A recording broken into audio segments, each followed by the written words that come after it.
Hello, my name is Beth Dixon and I work here in the Math Lab. It is my job to provide tutoring to students and to provide them the help that they need to be a success in their math class. One way we do that is to provide these videos so that they can get some assistance in their math courses. Now, these videos are not designed to replace their classroom lecture. The most important key to success in your math class is your classroom attendance and participation in class. And these videos are not designed to replace that classroom lecture and that classroom attendance, but they are designed to provide some additional perspective and some additional help, and I hope they do provide both. If you need additional help, remember it can always be found by coming by and seeing us in person in the Math and Behavioral Social Science building in room 222, and tutoring is available. I hope to see you there. Again, my name is Beth Dixon, and I hope you enjoy the video. This is Beth Dixon, and let's look at the problem that we have.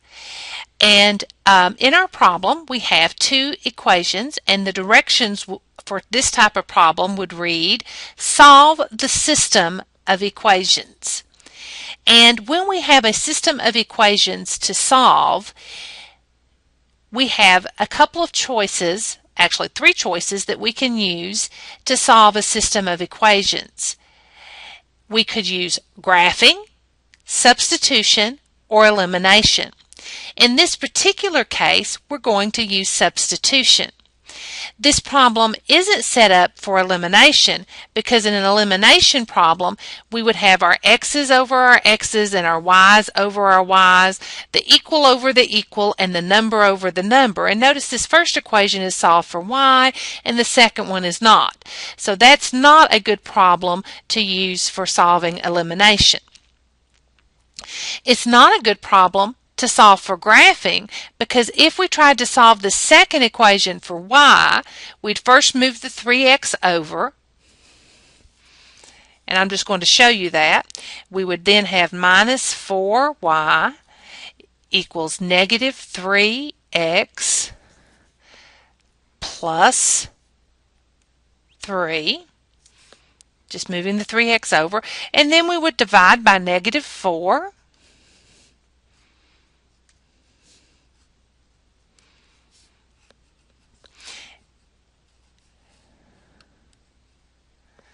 And we have ugly fraction. So when you look at this to see if it would solve good, you want to make sure that you look and say, are we going to end up with a nice number when we divide by the number that's in front of the y?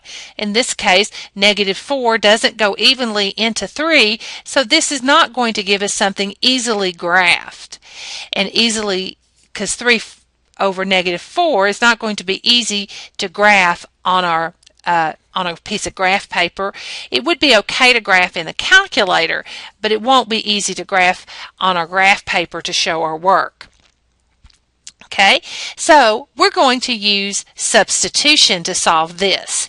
Now, when we use substitution, what we're going to do is we're going to take what y is equal to and put it in place of the y in the second equation. The next step then is to rewrite this equation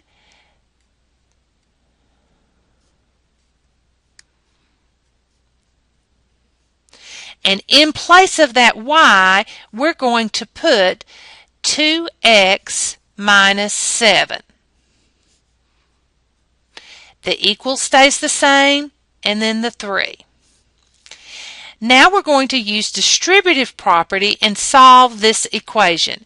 Bring down the 3x. A negative 4 times 2x is a negative 8x. A negative 4 times a negative 7 is a positive 28. Watch your signs there. Remember, as we use distributive, we're multiplying both here and here, and watch your signs. And then the equals 3. 3x and negative 8x are like terms. positive 3 and a negative 8 gives me a negative 5 plus 28 equals 3. Then the next process is to get the 28 away from the negative 5x. Remember, you're trying to isolate the x. What's been added needs to be subtracted. What's subtracted has to be added. 3 minus 28 gives me a negative 25. Then what's been multiplied here needs to be divided. So we'll divide both sides by negative 5. And x equals a positive 5. At this point, we want to put this back into the top equation. And so that's going to give me y equals 2. And in place of the x, I'm now going to put what I know x is, which is 5 minus 7. And this gives me y equals 2 times 5 is 10 minus 7. And 10 minus 7 gives me 3.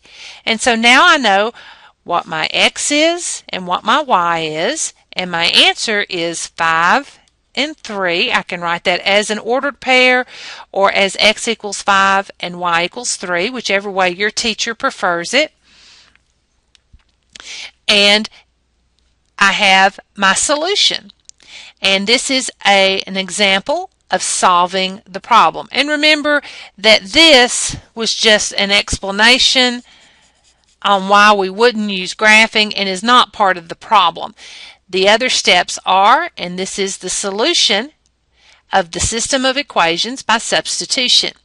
If you have additional questions or would like some more help, please come by and see us in the Math and Behavioral Social Science Building, room 222.